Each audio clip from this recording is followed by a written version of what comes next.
Team deathmatch.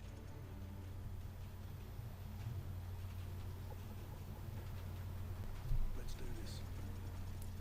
So for nearly a year, Black Ops has been out, and I've had to settle for the ever so spongy M16 and the G11, which is a little bit more rapid, kind of makes up for it. But the M16, bloody hell! I mean, coming from Call of Duty 4, where I considered that M16 to be really overpowered compared to the rest of the guns. It was one bombing across the map with no problems whatsoever, and then you hit Modern Warfare 2, where the FAMAS and the M16 in this game would continue to deliver these one bombs across the map, but with improved hit detection.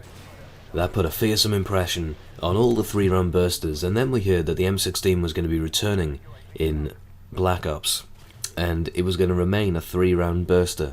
I'm sure we were all thinking, oh fuck, this is going to be a nasty piece of work, this is still going to remain the one-bomb maestro.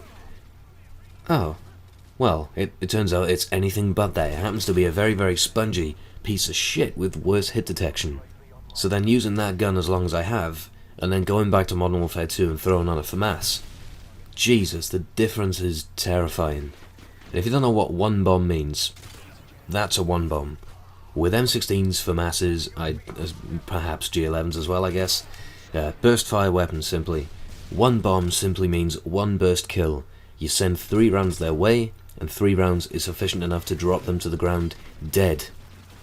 So you'd think, playing Black Ops for so long, having to deal with a spongy M16, you'd think that would teach me how to get on target. You'd think I would learn my lesson the hard way, and realise that I'd have to hit them pinpoint in the nose if I wanted to be successful with the M16.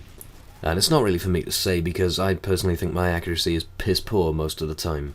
But you'd think that the harsh hit registration on Black Ops would teach me the hard way and eventually settle me in a nice groove, and I knew what it would take to be able to effortlessly connect my shots. And you'd think, taking that groove and taking it into Modern Warfare 2 with me, where the hit registration is so much more generous, I would just be able to flawlessly ping people across the map and one-bomb them at pretty big distances without even trying, and that I could just get complacent and still do pretty damn well.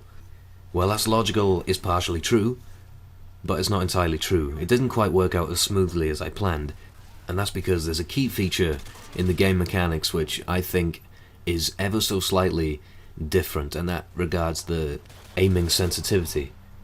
What do I mean by that? Let me start off by saying that I play on 3 sensitivity, and I used to play on 2 religiously, but then I kicked it up to 3, went all the way up to 4 and 5 at one point, and then I just decided, nah, that's way too high. I'm happy with 3 because it's a fairly nice medium between aiming from the hip and then being able to aim down the sight. I've got a nice little groove going on here. I'm going to stick with 3, and I did. I went through 3 all the way through Black Ops. And then I eventually came back to Modern Warfare 2 to do a little bit of shooting because I find this game more fun, more action-packed, it's more to my liking. Yeah, I started playing Modern Warfare 2 again, and as I was playing I felt like I was just aiming too sharply and turning too swiftly, and I was missing shots, and I thought, okay, my sensitivity must be a little bit high, and probably on 4, perhaps 5. When I checked, it was on 3. I thought, okay, that's kind of strange because this definitely doesn't feel as controlled as the Black Ops 3. This feels a lot more free, and the accuracy is escaping me. And then I tried bumping it down to 2, and when I did drop it down to 2, I felt far too restricted.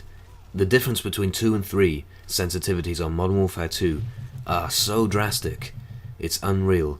The Black Ops 3 sensitivity to me feels like what Modern Warfare 2's 2.5 sensitivity would be. It's like the in-between of 2 and 3, and that's what I want.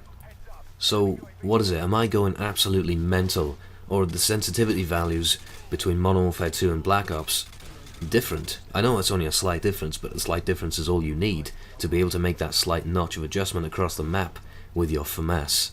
That slight difference is what will often cost you the one bombs with the burst weapons. So unfortunately for me, my plan of playing Black Ops for so long didn't make me into a FAMAS machine, but this weapon is still no doubt capable of causing train wrecks. That was the FAMAS of Modern Warfare 2. I'm curious to see what the burst weapons in Modern Warfare 3 are going to be, and what they're going to be like. I haven't seen any Modern Warfare 3 action whatsoever. So thank you for watching, goodbye for now, and am I going mental?